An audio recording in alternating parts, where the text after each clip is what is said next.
Salut à vous qui regardez cette rediffusion. Pour voir directement les lives, vous pouvez venir sur notre chaîne Twitch. On stream tous les jeudis soirs à partir de 19h. Et pour voir ce qu'on fait en dehors des lives, il y a le compte Instagram de Lila, Réfuté, et ma chaîne YouTube. Voilà, et bonne rediffusion. Ouais, ça faisait longtemps que je voulais faire un épisode en vrai sur Stern et Mouton, depuis que quand c'était déjà passé sur Valeurs Actuelles l'an dernier, je m'étais dit ça aurait été cool d'en faire un react. Je faisais pas encore de Twitch du coup à l'époque. Et du coup, bon là, elles sont repassées sur Valeurs Actuelles, du coup c'est la bonne occasion. Et du coup, avec là, elles ont sorti leur livre Transmania. Et du coup, bon, il y a quand même énormément de choses, enfin, c'est de la désinformation, hein, c'est assez ouf ce qu'elle raconte. Du coup, transgenrisme, un délire totalitaire. Déjà, transgenrisme, quoi. Donc vous avez toutes les deux réalisé une enquête sur les dérives de l'idéologie transgenre que vous avez publiée dans ce livre, Transmania. Qu'entendez-vous par Transmania ? La Transmania, pour nous, c'est cette espèce de frénésie trans qui s'est emparée d'à peu près toutes les sphères de la société. C'est cette frénésie dans les cours de récréation où tout d'un coup on voit les gamins se demander leurs pronoms avant de s'adresser les uns aux autres. C'est cette frénésie qui touche certaines classes dans lesquelles il y a des clusters de 5-6 filles sur 20 élèves qui se déclarent trans. La Transmania, c'est aussi cette folie médiatique autour du phénomène trans, le fait que tout d'un coup on voit une certaine presse, certains journalistes employer des mots qui nous paraissent complètement délirants. France 3 se met à nous parler de personnes menstruées dans un article au sujet des règles et de l'endométriose, je ne sais plus, le gouvernement français... Oui, en quoi c'est choquant. Bon, là il manque d'arguments au passage. On Donc les va personnes revenir là-dessus, menstruées, c'est même mais, pas toutes les femmes du coup. Bah oui. C'est juste les personnes qui sont concernées. Tu parles juste des... Moi je trouve que justement c'est cool comme terme, c'est beaucoup plus précis. Tu parles des personnes qui sont concernées. Bon, ok pour les hommes trans, mais c'est que même dans l'idée où elle veut être en rejet de l'existence des hommes trans, le terme reste toujours plus précis. Que toutes les femmes qui ne sont pas menstruées ne se sentent pas concernées. Le fait qu'elles soient trigger par un truc aussi anodin quand même, c'est un peu chelou. Mais... Désormais, on nous parle aussi de personnes à trous du devant si on veut aller encore plus loin, enfin voilà. Alors ça, j'ai jamais entendu personne dire ça. Je trouve que tout un problème de leur discours en général, c'est que même si on voulait concéder certains points, ça ne remettrait pas en question tout le principe de ce que c'est la transidentité, qu'il faudrait quand même accepter les personnes trans. Enfin, ça remet pas du tout en question ça. C'est-à-dire que même s'il y avait du vocabulaire problématique, oui, on pourrait s'opposer à ce vocabulaire, ça n'invalide pas tout le reste. Et en fait, tout leur discours, c'est ça. On va y revenir quand même, on va parler des effets secondaires, tout ça, parce que c'est que ça. Donc c'est un livre qui fait pas mal parler de lui, en bien comme en mal. Paris va retirer les affiches publicitaires parce qu'on vous accuse, bon, vous d'être transphobe et le livre de lettres. Vous avez quoi à répondre à ça ?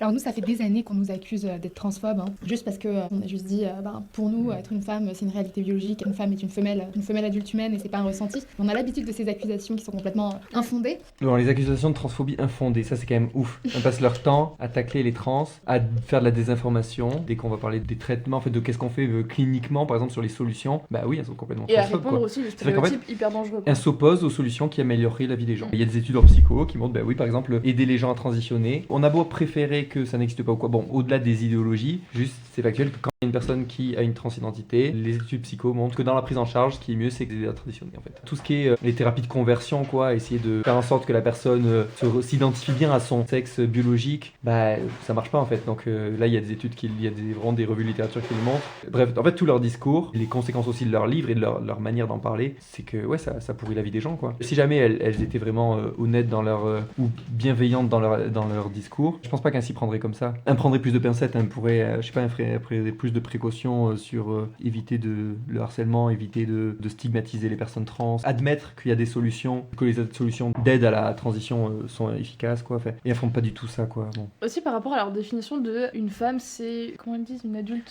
femelle humaine. Ouais. Et j'ai l'impression que dans une perspective féministe, ça n'a juste aucun sens. Enfin, aucun sens. Disons que c'est extrêmement réducteur et en fait t'oublies tout un pan juste de la construction sociale, de la perception sociale. Ouais.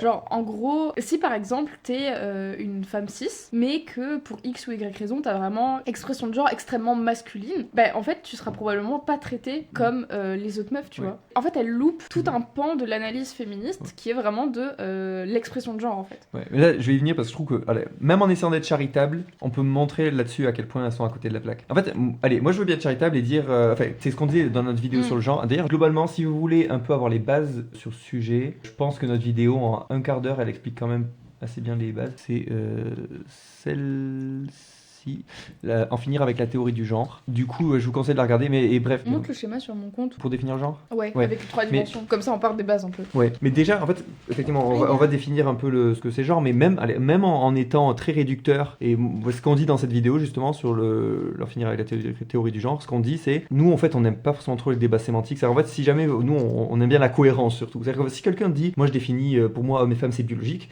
ok, si t'as envie... Même si on fait ça, en fait, elles ont une analyse qui est claquée, quoi. Non, mais pour moi, en fait, Si des gens veulent utiliser un mot avec une définition, et en fait, je comprends pas trop l'intérêt d'être contre la plurisémantique, où il y a des mots qui ont plusieurs définitions dans la société. Et effectivement, définir hommes et femmes que par une perspective biologique, c'est un peu limitant dans l'analyse quand même. Non, c'est beaucoup limitant. limitant. Ça te fait rater tout un point de l'analyse en fait. Oui, complètement vrai. Ou alors tu utilises d'autres termes, genre personne sexisée. Moi je trouve que c'est un terme très pertinent, mais même ça, je pense qu'elle s'y opposerait en fait. Et si tu dis que femme égale t'as un vagin en gros, et que personne sexisée, faut pas l'utiliser, comment tu définis genre le fait d'être perçue comme une femme en fait, tout simplement. Mais du coup, ouais, on va y venir, je pense qu'il y a des bonnes raisons d'avoir une définition plurisémantique. Mais ce qui est drôle en fait, c'est que, allez, même si je veux être charitable, je vais vous montrer un extrait du passage de l'an dernier où je trouve assez révélateur de leur méconnaissance du sujet. Surtout, je crois que juste après cet extrait, on dit j'ai pas juste réfléchi 5 minutes. Qu'est-ce que ça veut dire? Ça veut dire qu'actuellement, nous, quand on dit que les femmes sont des femelles, on nous répond que c'est une insulte, que c'est rabaissant, que c'est humiliant et qu'on réduit les femmes à leur corps. Alors nous, ce qu'on dit, c'est que non, on ne réduit pas les femmes à leur corps, on définit les femmes par leur corps. Voilà, on se revendique matérialiste, philosophiquement. Elle dit on est féministe matérialiste. Et là, je trouve ça hyper drôle parce qu'en fait, le matérialiste, justement, c'est l'inverse de ce qu'elle dit. Le principe de l'analyse des féministes matérialistes, c'est justement de dire c'est un rapport social en fait, le sexisme. C'est-à-dire que les groupes hommes et femmes renvoient des catégories sociales. Et du coup, en fait, je trouve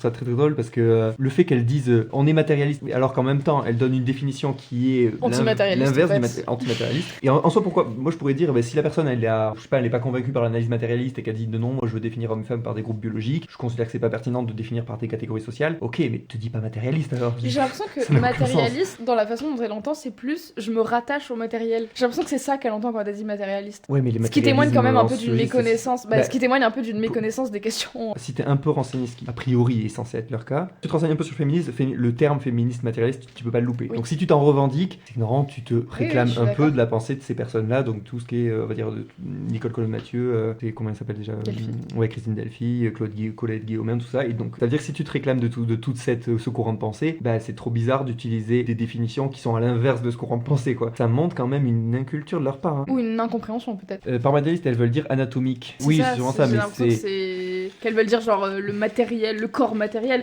Mais du coup, c'est très confusant de dire ça dans un cadre... si c'est le cas, si elles ont dit ça sans capter que le terme matérialiste pourrait être compris comme le féminisme matérialiste, c'est-à-dire qu'elles connaissent pas ce mouvement. Si jamais elles s'enseignent sur le féminisme depuis plusieurs années comme elles le prétendent, ça serait très étrange quand même. Le terme matérialisme, je crois qu'il m'ennuie un peu souvent dans le sens où j'ai l'impression qu'il est utilisé 3/4 du temps par des gens qui ne sont pas matérialistes en fait. Soit par ce genre de personnes qui se revendiquent matérialistes en l'étant pas du tout, ou soit aussi, même à gauche de manière générale, j'ai l'impression que c'est souvent utilisé le terme... moi j'ai l'impression que nous, moi je me revendique aussi matérialiste et je sais pas si tu utilises ce terme toi, mais... Je le dis jamais. Je revendique aussi ce terme et...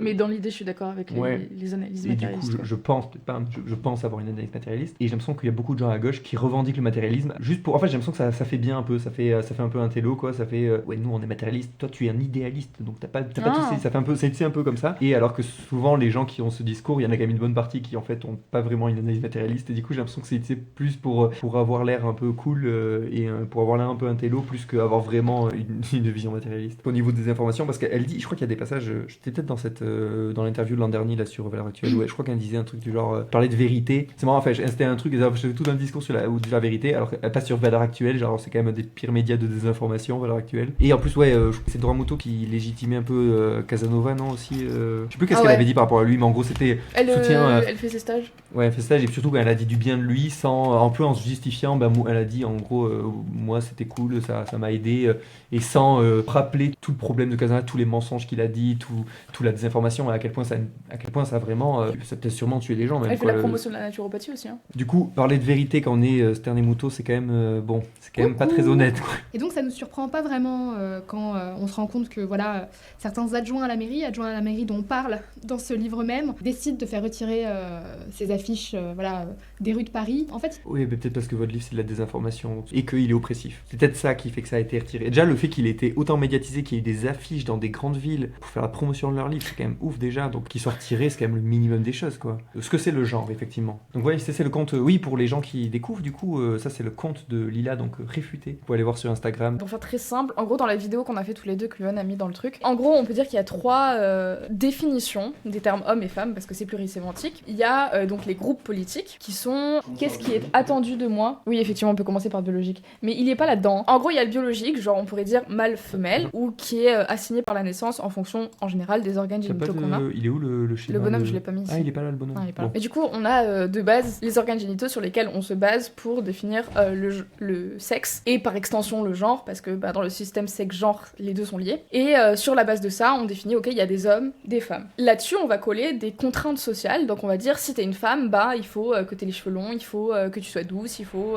t'as des préférences, des inclinations pour, je sais pas, les enfants, ce genre de choses. Si t'es un mec, t'es fort, t'es viril, t'es patati patata. Et inversement, si... Du coup, on peut être destitué d'une classe ou d'une autre, en gros. Je m'explique. Si par exemple, il y a un homme qui est efféminé, on va lui dire t'es pas vraiment un mec. Et c'est là où on voit que c'est des classes sociales en fait. Parce que si c'était vraiment un truc strictement biologique, on ne pourrait pas sortir de sa classe. Sauf que là, comme il y a des éléments sociaux qui viennent se mettre dessus, et qu'en plus il y a de l'essentialisme, on peut passer théoriquement d'une classe à l'autre. Bref, du coup, c'est là où ça montre que c'est des groupes sociaux, donc socialement construits. Ensuite, ça, du coup, il y a l'identité de genre qui est à quoi on s'identifie. En fonction de ces groupes-là, on peut s'identifier à l'un, à l'autre ou à un autre groupe. Et du coup, là-dedans, on a femme, homme et puis non-binaire dans le sens parapluie, où dedans, on a à genre, à genre, on peut mettre à part selon les cas, mais à genre, gender fluid, ce que vous voulez. Et donc ça, c'est vraiment un ressenti personnel de à quel groupe je m'identifie ou pas. Et ensuite, on a l'expression de genre. Alors là, j'ai oublié une flèche, mais en gros, il y a l'expression de genre qui est en général liée à l'identité. C'est comment on se montre aux autres. Donc là, ça peut être une expression de genre masculine, féminine ou androgyne.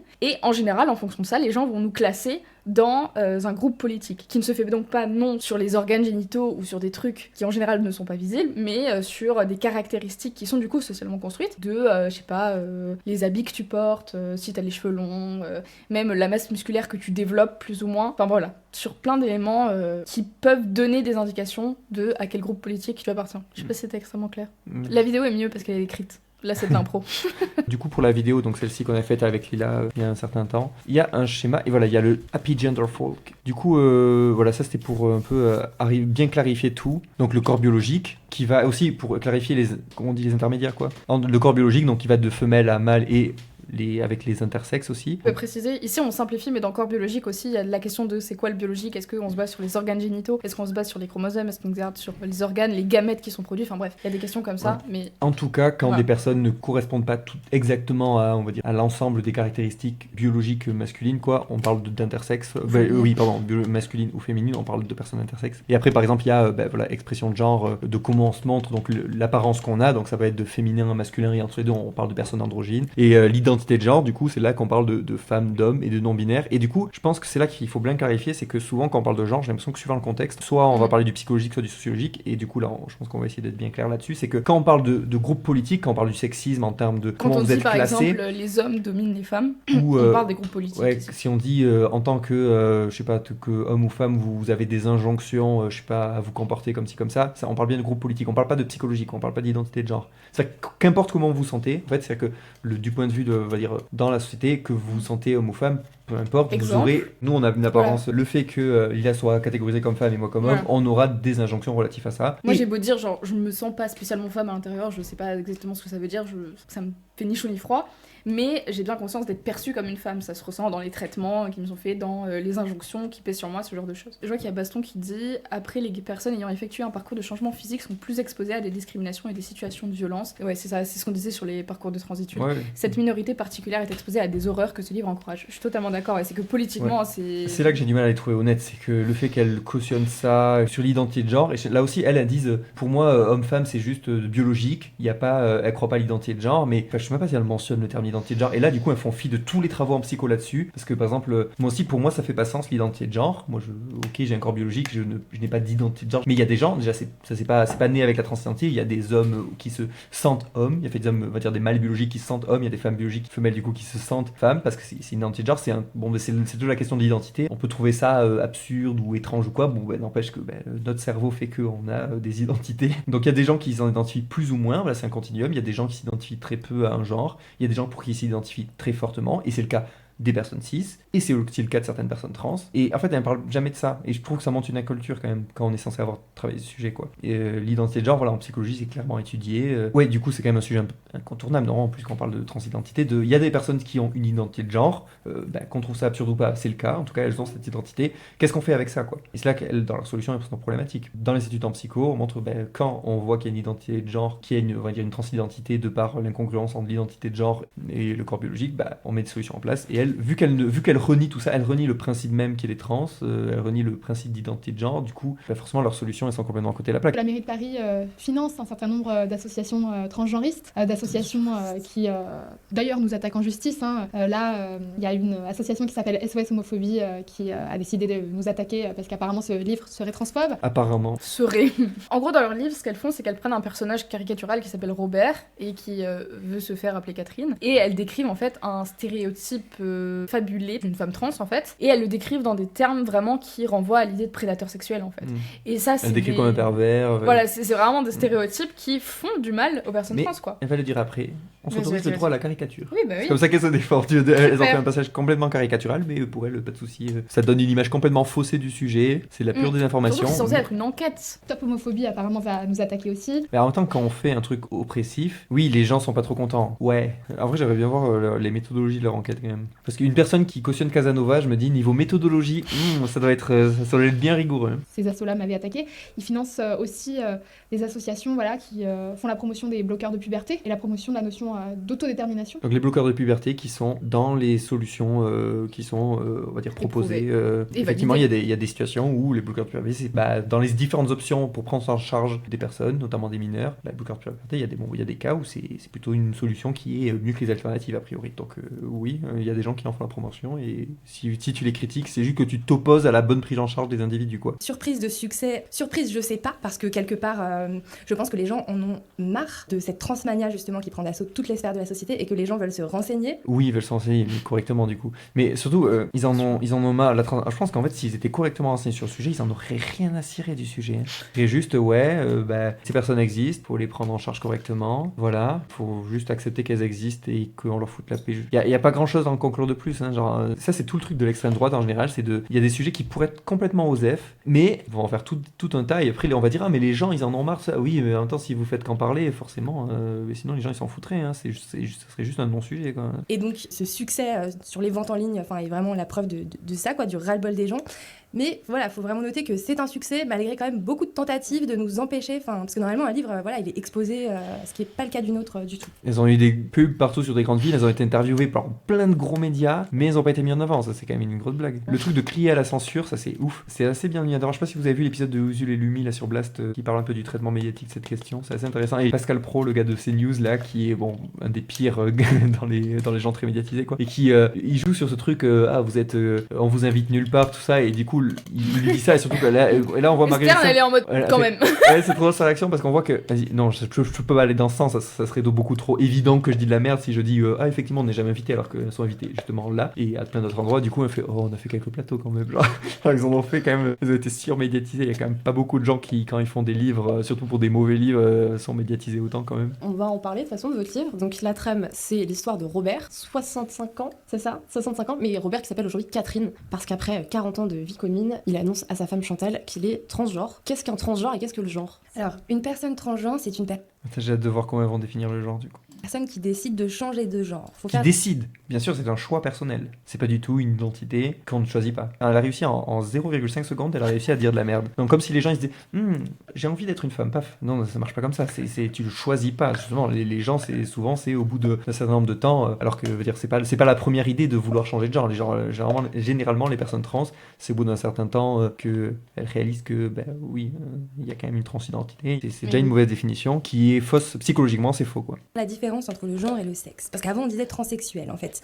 Il y a 20 ans, les populations qui transitionnaient, c'est des personnes qui, d'ailleurs, souvent, en fait, voulaient faire l'opération dite de réassignation sexuelle, et voilà, qui se disaient transsexuel.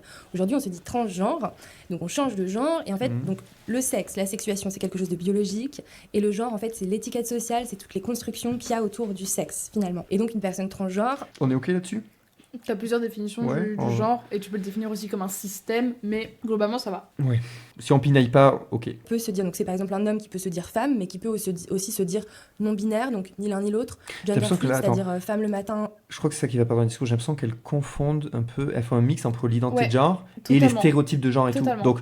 Donc, tout ce qui est stéréotype de genre, toute la Genre construction sociale du genre, de genre et toutes les normes qui vont autour. toute la définition sociologique du genre, qui est du coup indépendamment de ce que les gens pensent. Et la Et du coup, elle définition amalgame psychologique. ça avec le fait de... Avec la définition psychologique, en fait. Du coup, c'est un peu comme si... et c'est ce qui va pas trop dans le discours, discours dans d'autres, on va dire, parce qu'on les a écoutés dans d'autres trucs, souvent ils disent, enfin, un peu une confusion, comme si, je me sens, moi, je suis un mâle biologique, mais j'aime bien le rose, j'aime bien les stéréotypes féminins, du coup c'est ça qui fait que je suis trans. Elles amalgament ça n'a aucun sens, et du coup elles vont dire, mais ça c'est sexiste du coup, puisque tu pourrais juste dire je suis un homme qui a des goûts féminins, et c'est pas grave, justement, faudrait casser le sexisme, ou on pourrait être d'accord là-dessus, oui, effectivement, on pourrait juste dire un homme qui aime des goûts, qui apprécie des choses catégorisées comme féminines, ben, on s'en fout, et ça ne dit rien de son identité de genre, ça ne dit rien de... il peut le faire, et on pourrait casser les stéréotypes de genre. Jusque-là, on pourrait être d'accord avec elle quand elle dit ça, et du coup, vu qu'elle comprenne pas que la transidentité, c'est pas ça, bah... voilà, je sais pas quoi ajouter, ils comprennent pas que c'est pas ça, quoi. Homme le soir, enfin voilà, son genre fluctuerait pendant la journée.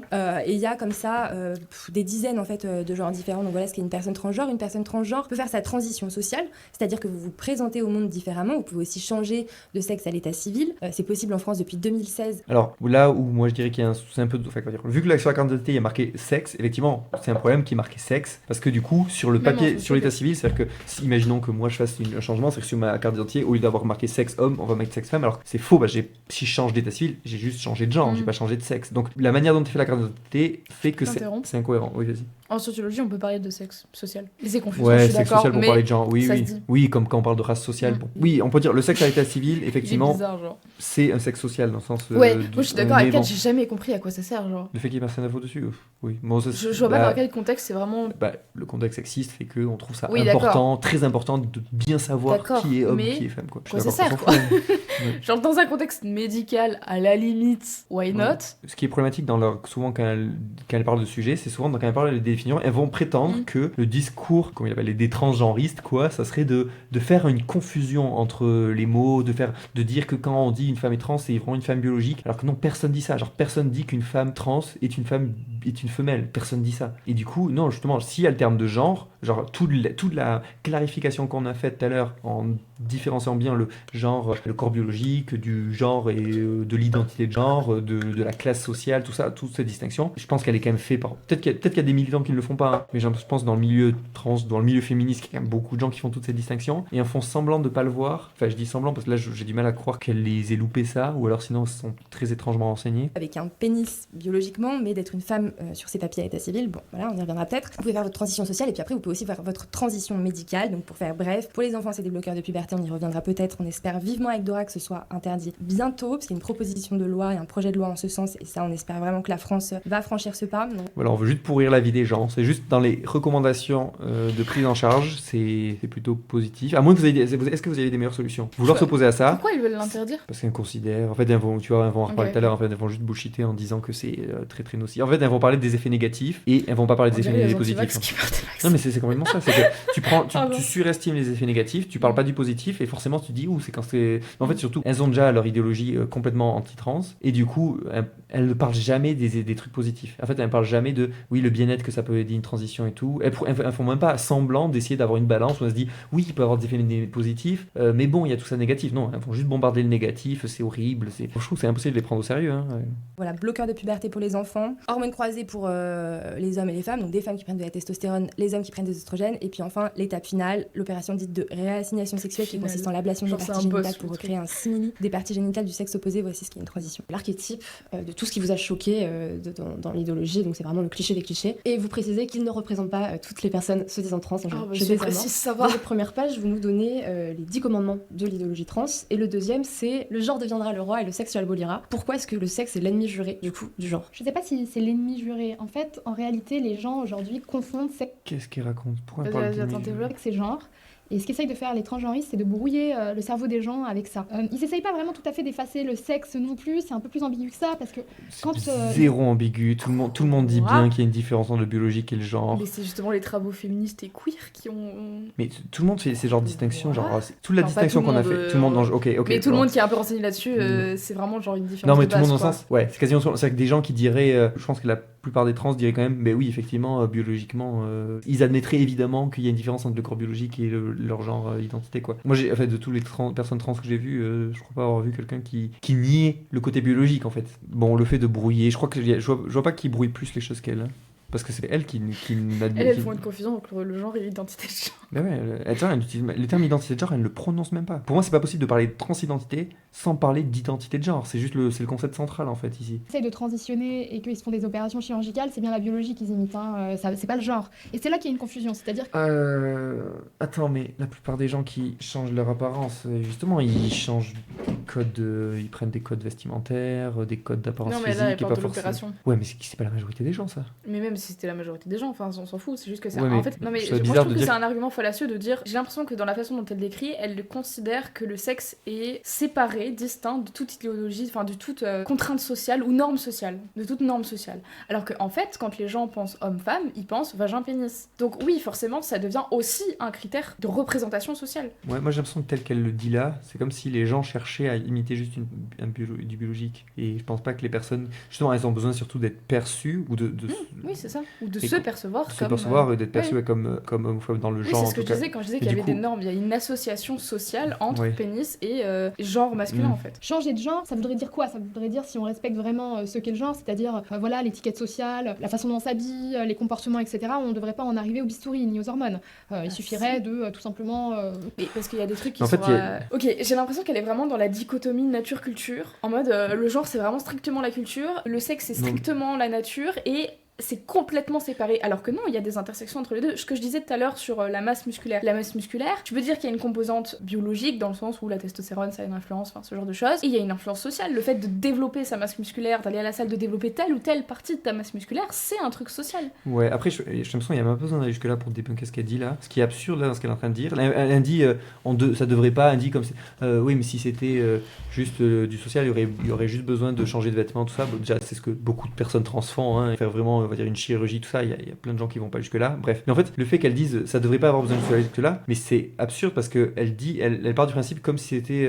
En fait, là, on parle d'un point de vue psychologique. Ça n'a pas trop de sens de raisonner, mais qu'est-ce qui serait le plus intuitif, quoi, ou qu'est-ce qui nous paraît logique quand on n'est pas concerné? Parce que les personnes, si la personne ressent un besoin de changer, elle a ce besoin en fait. Faut voir après qu'est-ce qui est le pertinent psychologiquement, cliniquement à faire en fonction de ça. Mais dire il n'y aurait pas besoin, suis t'en d'accord sais rien en avec fait toi, si mais- les personnes ont besoin les gens en fait. Non, mais je c'est crois que pas. Quoi. Je crois que ce qu'elle dit, c'est que dans sa définition, mais il y a vraiment, parce que pour moi, il y a vraiment la dissociation nature-culture et c'est là-dessus qu'elle se plante. Mais genre, elle dit en gros, les personnes trans disent que le genre c'est strictement social, c'est comme ça qu'elle l'interprète, et que le sexe serait strictement biologique, et que du coup, le genre ça a à voir avec le social, et c'est tout. Et que du coup, si c'était vraiment ça, les personnes ne devraient pas changer de sexe, elles ne devraient pas modifier leur biologie, vu que le genre c'est juste social. Sans comprendre qu'en fait, il y a une interaction entre les deux et que même les éléments biologiques, ils sont rattachés à des choses sociales. Oui. Quoi. Effectivement, dans notre représentation sociale, si par exemple je me sens femme et que j'ai besoin d'être perçue et de me percevoir comme femme, effectivement je vais vouloir coller à la représentation sociale qu'on a de ce qu'est une femme, et du coup, aussi absurde qu'on pourrait trouver ce que c'est, si les gens ressentent ça, ils ressentent ça, et du coup les gens peuvent avoir le besoin effectivement de changer d'apparence et de changer peut-être aussi des trucs biologiques de leur corps. Après faut voir, les gens ils ont ce besoin-là, après faut voir est-ce que cliniquement c'est bien de les soutenir dans leur transition, ou est-ce qu'il faut ne pas les soutenir. Et elles avancent jamais d'arguments pour dire il ne faudrait pas soutenir les transitions. Parce que si par exemple elles ont peur des trucs, des hormones ou quoi, qu'elles disent non ça c'est notif, faut pas, elles pourraient très bien encourager les changements sociaux. Par exemple on sait que aider à la transition, par exemple rien que le fait de changer d'expression de genre, rien qu'avec les vêtements, la coiffure ou quoi, et d'être perçu comme un homme ou une femme, rien que ça peut déjà pas mal aider dans le bien-être, et elle pourrait soutenir ça. Mais je trouve le fait qu'elle fasse jamais ça, genre elle concède même pas un petit point là-dessus, jamais, même pas il n'y a pas le moindre truc concédé là-dessus. Donc on peut pas faire de procès d'intention, mais c'est quand même difficile de se dire qu'elle s'en fout pas du bien-être des gens, quoi. Voilà. Je pense que là on est assez dans ce que elle pense dénoncer, mais qui est comment le côté idéologique peut nous faire dire n'importe quoi. Voilà. Au nom de notre idéologie, on va complètement masquer l'effet scientifique, quoi. En fait elles sont quand même assez dangereuses là-dessus. Et n'hésitez pas si vous avez des sources des trucs qui nous contredisent. Transgenriste, c'est d'effacer la notion de sexe au profit de la notion de genre. Par exemple, c'est ce qui est en train de se dérouler en ce moment aux États-Unis, dans certaines universités, etc., dans le monde des L'effacer carrément. sports et tout ça. Il y avait une loi qui s'appelle le Title X, qui c'est une loi qui disait que voilà, fallait une forme d'égalité et que les femmes devaient pouvoir être dans les compétitions sportives, avoir leurs propres endroits. Et aujourd'hui, en fait, ils ont changé cette loi et c'est le genre qui compte. Et c'est plus le sexe. Donc par conséquent, ça fait que des hommes peuvent jouer dans des compétitions sportives. Oh là là, Alors, tout du sport. Ouais, là-dessus, sur cette question du sport, moi je vous recommande d'aller aller voir la chaîne de Xenia Bliss Xenia Ouais, Bliss, elle a déjà fait un épisode là-dessus. Donc c'est une femme trans qui est assez, enfin qui est vraiment sceptique et tout, c'est rigoureuse ça qu'on quoi, aime. et qui va vraiment checker les Et elle a un études. épisode sur du coup Ça fait la longtemps qu'elle a question. pas fait de vidéo, ouais. Mais en tout cas, ouais, elle avait des épisodes là-dessus. Et vraiment, elle regarde les études, et puis j'aime bien, elle a vraiment une approche très humble aussi. Bon, Ou dans n'importe quel concours qui s'adresse aux femmes. ça, je trouve ça hyper problématique. Allez, même admettons que, je pense que déjà il y a des contre-arguments à lui donner, mais admettons qu'il y ait des cas où c'est problématique qu'on mélange on va dire des mâles et des femelles du coup, bah, ça n'invalide pas le fait que ce soit quand même cool de lécher les gens transitionnés autrement en fait. C'est que tu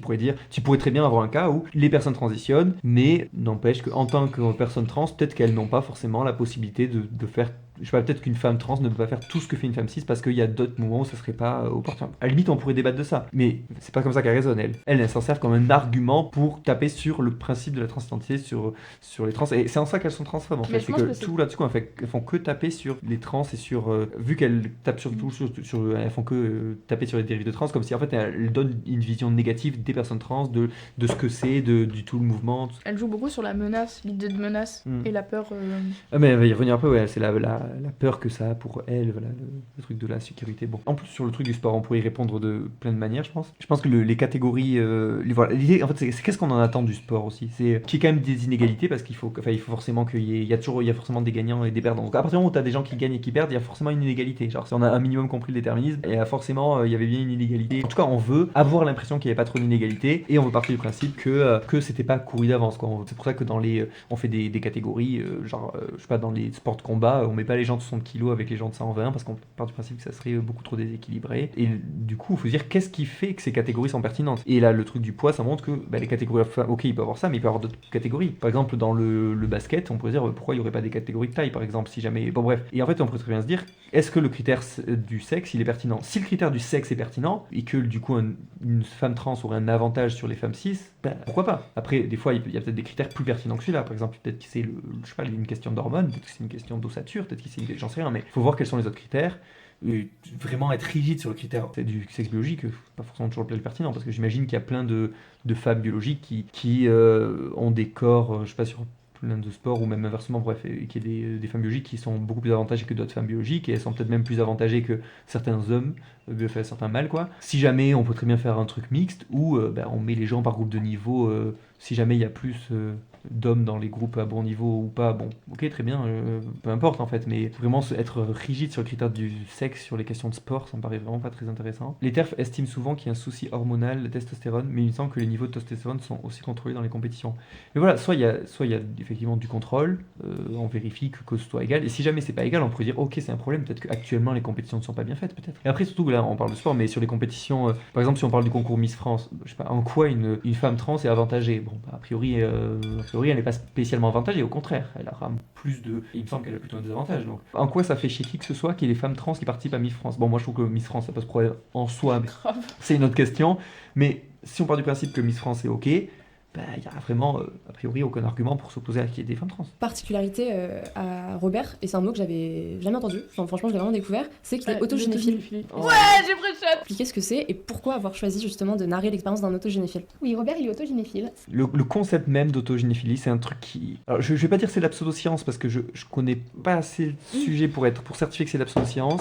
En tout cas, c'est pas un concept qui est très utilisé en psycho et c'est très controversé. Je sais pas à quel point est-ce que c'est controversé dans le sens où c'est complètement de la merde ou est-ce que c'est juste. Alors, moi je dis une connerie, non, je suis quasi sûr que c'est pas du tout utilisé dans le DSM. En tout cas, il y a pas grand monde qui l'utilise maintenant. C'est-à-dire que Robert est excité sexuellement à l'idée d'être une femme. En fait, c'est ça qui va pousser sa transition, c'est-à-dire que c'est un homme, comme d'autres hommes, qui se met à se travestir parce qu'il ressent une certaine excitation sexuelle. Voilà, bon, ce concept, du coup, voilà, que les personnes trans, du coup, changeraient parce que elles voudraient, en fait, c'est une espèce de fantasme d'être une femme, quoi. Admettons que le concept soit pertinent, qu'il y ait des cas où ça existe, ce qui est souvent hyper problématique, c'est qu'en fait, ce terme a été quand même pas mal utilisé pour stigmatiser les personnes trans, et ça a été un peu, utilisé comme, ça nie un peu la transidentité, et ça explique la transidentité juste par le fait que, oui, c'est par ce concept, quoi, Déjà. auto-généphilie. Le fait qu'elles utilisent ce mot, parce qu'on pourrait très bien dire, admettons que, en fait, imaginons que si on admet que ça existe, ce trouble, ça ne représente pas du tout l'ensemble des personnes trans. Et j'ai l'impression, enfin, si elles sont renseignées, c'est bizarre de passer à côté de ça. Du coup, elles le savent bien que ça donne une certaine image. Le fait d'avoir vraiment ce Robert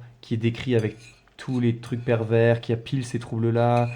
Elles savent que ça stigmatise les trans et que ça donne une image très faussée de ce que sont les personnes trans, quoi. Et je vois pas comment elles peuvent ignorer ça, quoi. Travestir. Et puis peu à peu, il va commencer à se travestir tous les soirs. Puis il va avoir envie de se travestir dans la journée. Puis il va avoir envie d'imposer ça à sa femme. Le truc. Et donc en fait, c'est souvent des hommes, le fantasme sexuel prend le pas sur leur identité tout court. Parfois, ce n'est pas en lien avec le porno, c'est une sorte de fantasme primaire, on va dire. Et pour d'autres, c'est un fantasme qui va être alimenté par un certain nombre de niches pornographiques, comme par exemple le sissy porn, un type de porno avec une forme de voix hypnotique. C'est un peu facile à justifier ce truc de donner une image caricaturale. Après, il suffit de dire oui, mais nous, c'est juste un exemple, c'est juste. C'est notre enquête, en fait, vu que c'est pas un livre rigoureux, par exemple, où faire des stats et dire ben voilà, sur la plupart des personnes trans, on a 30% aurait tel truc associé, tel comportement, telle attitude, je sais pas, telle préférence, j'en sais rien. Alors, on a tel personnage, et là, il suffit de dire oui, mais on a juste pris un exemple comme ça, ouais. Vous poussez à devenir une femme. C'est une sorte de ASMR où il y a des hommes qui écoutent ça et qui sont excités à l'idée de se transformer en femme et finalement. Là, on est en train de parler de ça. J'imagine que les gens qui regardent, ils sont en train de se dire ok, là, on est en train de parler de peut-être que c'est représentatif de beaucoup de trans. Ça, c'est évident que ça donne une image faussée. Parce que là, on se dit, ouais, peut-être que beaucoup de trans passent par là. Alors que déjà, le trouble, il faudrait démontrer que c'est un trouble pertinent à utiliser. Mais en plus, il n'y a rien qui dit que ça concerne beaucoup de trans, quoi. C'est un peu une niche qui est proche du monde de la soumission. Parce que c'est des hommes qui aimeraient être soumis comme une femme. Alors, on peut effectivement penser que c'est une pensée un peu misogyne, d'être soumis comme une femme dans la sexualité. Il y a peut-être une petite part de ça, effectivement, dans ce désir-là. Et voilà, et ça, c'est un truc qui vient dans le discours de faire comme si c'était les trans personnes trans. qui est un peu responsable de perpétuer le sexisme. Donc, effectivement, il y a certains hommes qui sont autogynéphiles. L'autogynéphilie, c'est une paraphilie sexuelle qui a été étudiée par un certain nombre de psychologues, psychiatres, etc., dont Ray Blanchard. Mais il y a aussi des personnes transgenres qui en parlent, comme Anne Laurent. Évidemment, on va jamais du tout préciser que c'est un concept complètement controversé. Qui a récolté des centaines de témoignages de personnes trans autogynéphiles qui admettent que c'est bien une des sources du problème ou de leur transition. Il y en a même qui se sentent complètement soulagés par le fait qu'on puisse enfin discuter ouvertement de cette paraphilie sexuelle, parce que pour certains, c'est vraiment obsessionnel, c'est-à-dire qu'ils n'arrivent pas à avoir de sexualité, ils n'arrivent pas à avoir d'orgasme, à jouir, si ils ne se projettent pas dans l'idée d'être une femme dans la... Que ce soit le cas ou pas, ça change. En fait, même quand même, ça serait le cas. Pourquoi on parle de ça là en fait?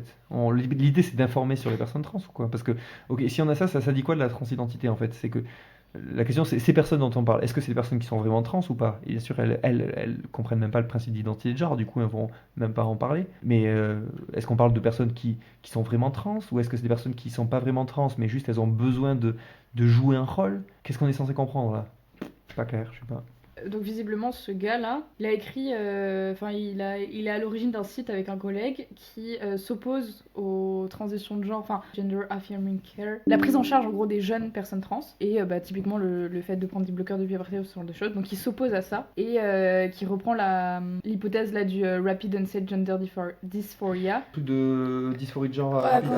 Et ça c'est complètement controversé. Oui, ouais. ça y a aucune raison de le prendre au sérieux ce truc-là. Et du coup, le gars soutient ça. Donc, Blanchard, il soutient ça. ouais. Oui, ok, d'accord. Okay. C'est red flag. J'aurais pas une confiance totale. C'est pas le cas de toutes les personnes trans en fait, c'est ce qu'on dit au début et à la fin du livre, enfin voilà, on le précise bien. Et puis d'ailleurs, dans toute la première partie du livre, en fait, on s'emploie à dresser une liste un peu des raisons parfois sous-jacentes aux transitions ou parfois plus évidentes, comme tout simplement la présence d'une dysphorie de genre qui est ce trouble psychique qui fait qu'on a la sensation d'être né dans le mauvais corps. Mais si on a voulu prendre l'exemple de Robert, alors certains nous le reprochent. On nous dit, ah là, vous moquez de lui, vous faites une caricature, tout ça. Nous, si on a voulu prendre l'exemple de cet homme pour tisser une sorte de trame narrative en fait tout au long du livre, c'est premièrement parce que on avait besoin d'un procédé d'écriture en fait pour rendre le livre un peu plus digeste, parce que c'est un beau bébé de 400 pages avec pas mal de données en fait. Enfin même nous quand on le relit, c'est pas indigeste, mais bon il y a beaucoup de données, donc on a voulu alléger un tout petit peu le livre avec ça. Et puis si on a choisi cet homme autogynéphile, c'est aussi parce qu'on revendique dans une certaine mesure aussi le droit à la caricature. C'est-à-dire que voilà, tant pis si ça désinforme, tant pis si ça donne des images faussées aux gens, on peut caricaturer. Ouais. Ce livre est l'aboutissement d'1 an d'enquête à temps plein, mais aussi de 4 ans de militantisme sur le sujet. Et en fait, nous... D'enquête rigoureuse, faut préciser. Quand on a commencé à s'intéresser à ce sujet, le premier truc qui nous a sauté aux yeux, c'est ces hommes-là complètement, parfois vêtus de couches culottes ou de je ne sais quoi, qui vont dans les vestiaires des femmes se prendre en photo en train de se masturber. Ça, c'est tellement représentatif. On n'est pas du tout en train de faire un homme de paille. Elles font que ça, prendre des anecdotes de trucs personne entendue, comme si c'était représentatif. D'accord, qui vont, je sais pas, je pense à l'image de cet homme là, Rosemary Times, un homme anglais là, qui va dans des rayons de lingerie féminine se prendre en photo en slip. En fait, nous, en tant que féministes, ces faits divers là, entre guillemets, ils nous ont dans un premier temps énormément choqués. Et en fait, on considère aussi qu'on a le droit de les caricaturer un peu, que la caricature, ça fait aussi partie de l'esprit français. L'esprit français, c'est quoi cet argument là? Je sais pas s'il faut le prendre comme un truc essentialiste ou quoi, mais l'esprit français. Et on revendique notre droit, quelque part, pas au blasphème, mais si notre droit à la caricature envers ces hommes qui, quand même, remettons les choses à leur place, ce sont eux parfois qui font des choses qui mettent les femmes pas très à l'aise. Donc on a aussi le droit de faire un petit trait d'humour. Voilà, et là on fait une bonne généralité, comme ça, quelle image ça donne des personnes trans? Voilà, ça donne l'impression que c'est la plupart des personnes trans. Aujourd'hui, la dysphorie de genre, c'est plus considéré comme un trouble mental, parce qu'il y a une volonté de dépathologisation. D'où c'est plus considéré comme un trouble mental? Attends, elle veut dire la transidentité plutôt que pas considéré comme un trouble. Ah oui, parce que pas la dysphorie. Dysphorie, oui, ok. Mais bon, j'imagine qu'elle connaît bien le sujet. Attends, parce qu'elle a dit dysphorie. Bah oui, elle a dit. Aujourd'hui, la dysphorie de genre, c'est plus considéré comme un trouble mental, parce qu'il y a une volonté de Non, dépathologisation. moi je suis pas au courant de toutes les dernières infos, mais a priori.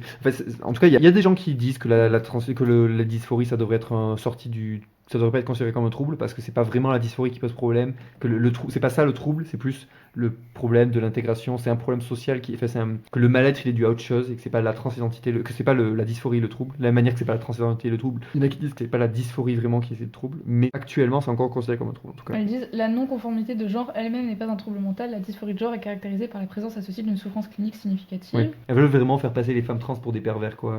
Je sais pas si c'est leur objectif, en fait, c'est ça qu'elles font concrètement quoi. Mais là, peut-être, j'ai l'impression qu'on a peut-être un peu merdé dans les milieux féministes Quand on a une description en termes de classe sociale de les hommes oppressent les femmes, les hommes violent les femmes, etc., pour parler de genre de récurrence statistique, peut-être qu'on précise pas assez que c'est pas essentialiste quoi. Idéologisation de la part des transactivistes, alors même qu'on vit une époque où on essaie de sensibiliser les jeunes femmes aux dangers de la pilule par exemple. Aujourd'hui on a des assos trans qui encouragent la prise de testo et des médecins qui vont fournir des prescriptions sans trop hésiter. Est-ce que vous pouvez décrire ce que les injections de testostérone font à nos corps, donc au corps des femmes, et en quoi on peut pas retourner en arrière en fait? En quoi c'est un peu plus compliqué que ce qu'on nous fait croire? Elle parlait des blocages à la liberté ou elle parlait des hormones pour faire une transition hormonale? Je sais pas, mais en tout cas, est-ce qu'on parlait des effets négatifs? Bien sûr, on va pas parler des effets positifs. Hein. Les effets de la testostérone sur les femmes sont beaucoup plus spectaculaires que quand les hommes prennent des œstrogènes. Et donc, parmi ces effets-là, il y a des effets qui sont irréversibles, comme le fait que vous allez développer de la pilosité sur le visage, partout sur le corps, sur les pieds, dans le dos, des endroits comme ça. Hein. Tes poils.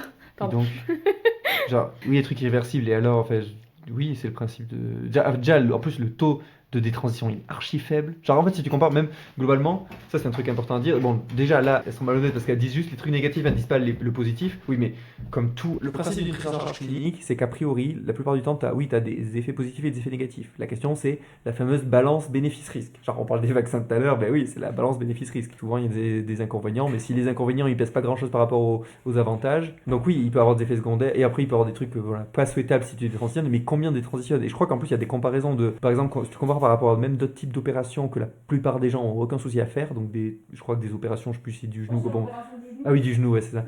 Et du coup, je crois que le taux de détransition, le taux de gens qui sont déçus de ça, il est quand même pas très élevé, mais il reste plus élevé que pour les taux de détransition.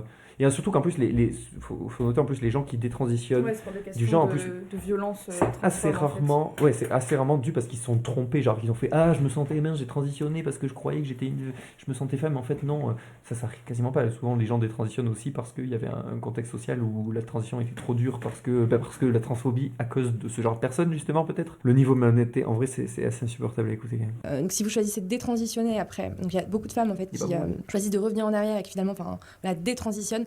Ces femmes-là témoignent du fait qu'elles doivent subir une épilation au laser en fait pour se faire enlever cette pilosité, donc c'est plus ou moins irréversible quand même. Ouais. Des parties génitales évidemment, puisqu'on touche aux hormones sexuelles, donc hypertrophie du clitoris qui peut ressembler parfois, aller jusqu'à ressembler à un micro-pénis, une atrophie des organes génitaux internes, de l'utérus, des ovaires, du vagin, avec des douleurs pelviennes parfois extrêmement intenses, mais qui s'arrêtent en général lorsqu'on prend de la testostérone, lorsqu'on arrête de prendre la testostérone. Et puis enfin, un risque extrêmement accru de développer un cancer du sein, des utérus et des les ovaires aussi particulièrement, à tel point qu'après 5 ans sous testostérone, le corps médical vous recommande très fermement. Ouais, bref, les gens ils peuvent faire le choix en conscience de cause. Ce que dit Tac. Si jamais les gens regrettent et qu'ils peuvent pas revenir en arrière, bah c'est leur choix aussi. Si jamais ils ont donné des bons outils pour réfléchir, de bonnes raisons de penser qu'il y aura un retour en arrière. Oui, l'important c'est d'être bien informé. Ces effets secondaires, moi je suis pour qu'on les mentionne. Ok, qu'on soit au courant, mais par contre, il faut pas juste mentionner que les effets négatifs et pas mentionner les positifs. Il faut quand même dire les gens qui transitionnent, ça diminue le mal-être aussi. En fait, il faut parler aussi le taux de suicide. Genre, le taux de suicide des personnes trans est vraiment beaucoup plus élevé que dans le reste de la population. Et aider les gens dans les transitions, ça baisse significativement le taux de suicide. Et en fait, elle s'oppose à ça. Donc littéralement, elle tue des gens en fait. Enfin, factuellement en fait, elle tue des gens.